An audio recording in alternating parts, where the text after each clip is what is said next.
Mark Bowen, the Managing Editor of Lynchpin Media. In the latest in our Deep Dive series, I speak to Francisco Castillo, the CIO at Maynilad Water Services in the Philippines. Hi Francesco, you're the writer of a book called Managing Information Technology. Can you tell me, what can CIOs learn from this book? It's actually a book written not about technology, but it's a book about how to manage technology, which I thought was something that is lacking because during my early days as CIO, I searched for, things to help me, and I was not able to find anything, right? So it's really a guide, so to speak, learn from years of experience and I guess the pains of that, right?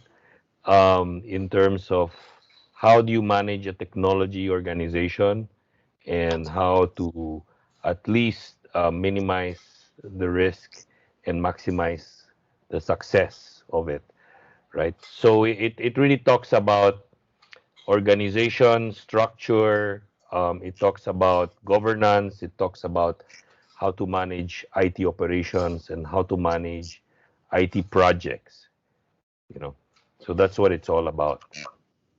Okay, and do you sort of distinguish in the book between strategy and day-to-day operations? Yeah, indeed. Day-to-day operations is really IT operations. It's keeping the lights running, and that has to be balanced as well with strategy because it evolves continuously. So one has to be prepared to change and to manage that change effectively, right? So that's the dual role of the CIO. And the third, probably most important role is being able to translate business needs into technical requirements that can be implemented through projects. Because sometimes that's the big gap. The business leaders have an idea of what they want, but they don't know exactly how it can be done, and usually that means doing it through technology. On the other hand, the technologists are not fully aware of what the business needs are, so one has to marry both. Can I ask about your own organization and how you've used technology to improve your own business processes? That's a very good question. When I started about 10 years ago, it was really more about redefining and streamlining processes in the organization. So that meant implementing systems, transactional systems that would make our core processes more efficient. So talk about, procurement process or supply chain processes, talk about inventory, talk about meter reading and billing, all that, right? But once that has been in place, that still evolves, but little by little. But then it's the shift now goes to analysis, right? And it shifts now to how to analyze the data that you have. In the beginning, merely by simple reports, but later on it evolves really in terms of doing more in-depth analytics and ability to forecast. I guess that's the last. So once you have the data, you look at the historicals, but then when you have enough, you need to be able to forecast, right? So that's the whole evolution that we went through. And that sort of leads me on to ask about the importance of having a single source of truth in terms of data, because I'm sure we can both remember the days when you'd have Excel spreadsheets and different versions of Excel spreadsheets and different versions of the truth. Yep, exactly. I mean, just to share, I have a friend who said, we were in a management committee meeting, and when the CEO asked, "How's our sales doing?" the head of sales would say, "Oh, it's going up by 10%," and then the finance said, "No, it's down by 5%," right? So who do you trust, right? So it's really important to have that single version of the truth. In our company, we have really two main sources. One is the data warehouse, which really contains mostly data on sales, consumption, finance, and logistics. And then we have an IoT platform which contains all the data pertaining to technical data, right? So both are important. And the key, as you rightly said, is keeping the data clean, right? You need Yeah. to have the data clean so that you can trust it. And now that's simple to say, but it takes a while. And it's more, again, it's more a management or technology management concern.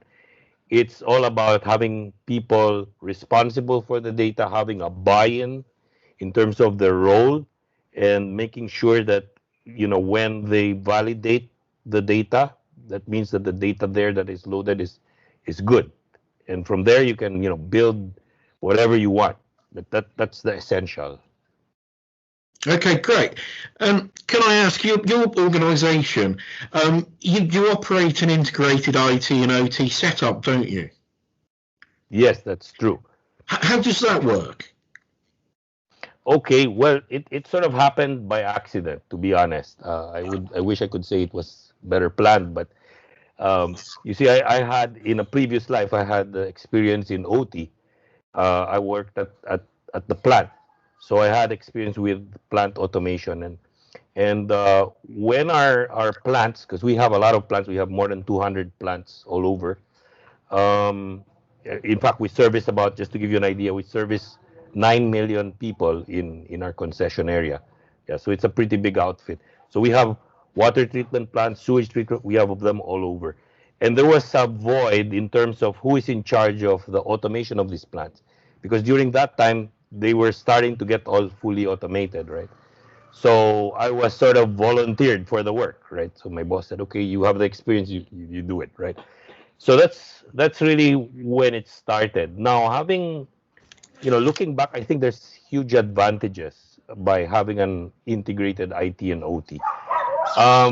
There are a lot of companies trying to do this, but again, it's there's a political challenge because usually you have two groups and nobody wants to give up control, right? So you end up um, not being able to really fully integrate and fully utilize everything. So I always say that my advantage is I can't argue with myself, right? It's all under me. I'm responsible. So I just make it happen. Now, you see, the OT data really, again, going back to technical data, is very valuable for management, but it has to be presented in a way that is meaningful. And that means usually it has to go through IT tools to do that, right? So that's really the benefit. We have the data in the OT side, and then once you put it into the IT systems, you process it, and then either by means of reports or analysis, that actually becomes meaningful to management. Okay, brilliant. And one thing I wanted to ask you, and please forgive my lack of knowledge about the water industry, but what part does real-time analytics play in the way that you would run a water company? Because I'm sort of thinking about, would you need to know about consumption, supply, and things like water pressure? Yes, indeed. Now, to be honest, we don't have everything automated. I mean, to have everything automated is very expensive. So, for example, we don't know how much each individual customer is consuming real time. We still read the meter every month. But we do know our large and industrial customers how much consumption they have, what is the profile of consumption, because there's certain patterns, right? We also know the pressure and the flow of water in by sectors. We call them DMAs, district metering areas, right? So that's actually near real time. It's every 15 minutes we get the data, and so we can see exactly what is happening, and we can react. If, for example, there's a pressure loss in one area, that means that people will stop receiving water. And of course, we got to investigate why. Usually it's due to leaks, right? But at the same time, you can do something about it and divert, for example, um, water from one area to another, or increase the pressure with the pumps so that you're still able to deliver the intended pressure. So it's actually very important to us. Yeah. Okay. And another question I wanted to ask is, how far do you see IT as an enabler that allows you to provide other people within your organization with the tools they need to succeed? Yeah, well, that's a very good question, Mark. In fact, I would say that um, our business is is a bit special and difficult. Why is that? When you look at the bottom line, we're a private company, by the way, so that means that our my boss looks at the bottom line. That means increasing revenues or decreasing costs, right? And in a highly regulated environment, revenues you're basically limited by what can be approved by the regulatory office.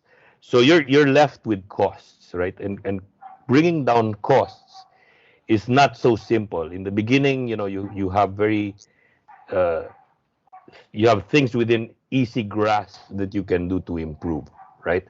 But as the business evolves and gets more efficient, it gets more and more difficult to drive down costs. And that's where technology plays a large part in many different forms. Say, for example, in electricity consumption of the plants, right? By putting, for example, VFDs and automating the plants, we have experienced a significant decrease in electricity consumption. Say by water leaks. Leaks are one of our biggest enemies, because you don't only lose water, but when you lose water, you basically dump the chemicals that you've spent somewhere, plus the cost of electricity in pumping it, right? So we for example have technologies that allow us to detect where leaks are most probably present in our network, right? And so forth, so forth. So technology plays uh, an even more important role. I mean, now we have the lockdown, right? So, who would have thought that, the whole organization could shift to a work from home environment, right? And we were doing a lot of things that we never imagined that could be done, virtually, including diagnosing our plants when there's a fault. Before we go to the plant, we try to diagnose and see what the cause of the fault is remotely. Of course, all this done in a secure way, which is the other challenge, right? Great. Okay. Thank you. And can I ask what have been the main IT achievements of your organization in recent years? Well, we last year we renewed our ISO 20001 certification. I don't know if you're familiar with ISO 20001. That's the IT service management certification, which we have since I think 2013 or so. We also renewed our SAP CCOE. That's the Customer Center of Expertise. We actually scored 198 over 200. In Okay. fact, 2 years ago, SAP proposed us for the Global Award, which we were the first Asian company to qualify, which is nice.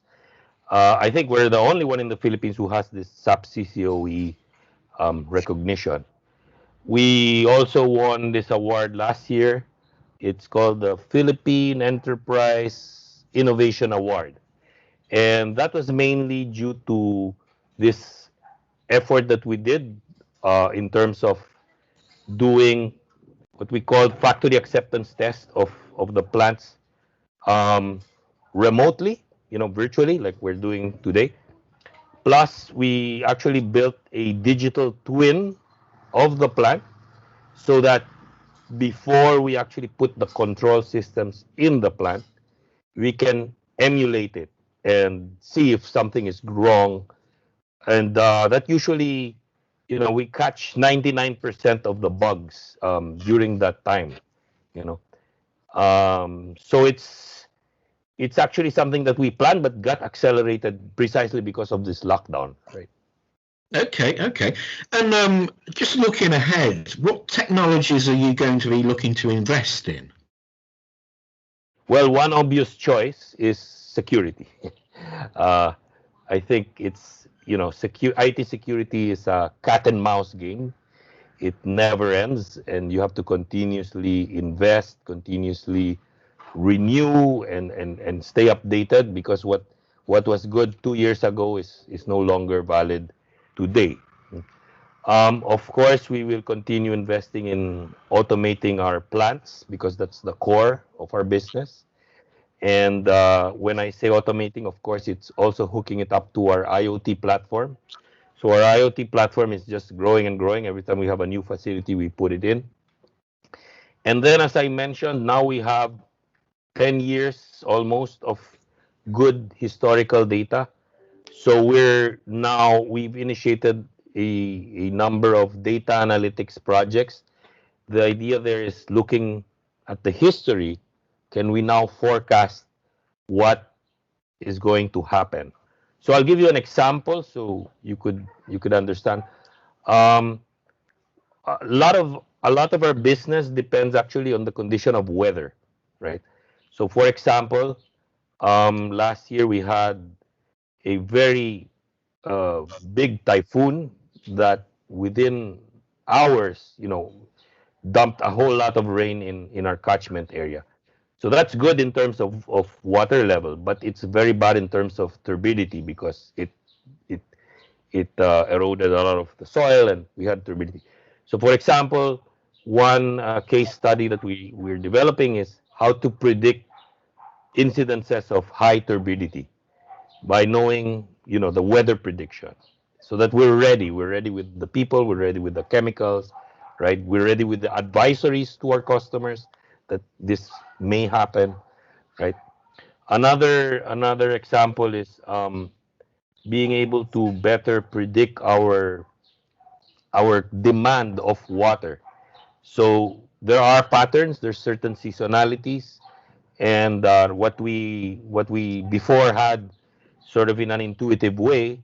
The idea now is to put it in a quantitative way, so that we have a better hold of what we need to do to meet that demand. Okay, thank you. And can I ask what advice you would give to aspiring CIOs? Well, aside from buying my book, I guess. No, I'm just joking. But I think I mentioned it earlier, right? I think the biggest challenge really that I see nowadays is, well, technology is going very fast, but we need to align it to the business needs, right? That is so important. And I see a lot of projects being done because they're fashionable, or they're sexy and so forth. But they they usually fail to meet, you know certain business need, because I think that's a mistake. You have to start at looking at the business need and see how you can satisfy that business need or that business objective by using technology, not the other way around.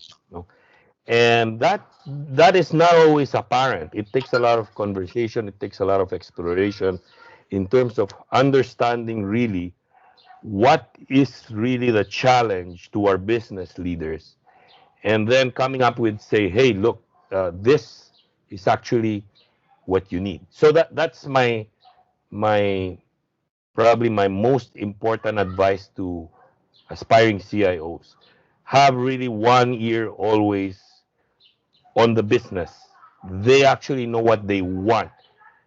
What they don't know is how to deliver it, and that's where the CIO comes in.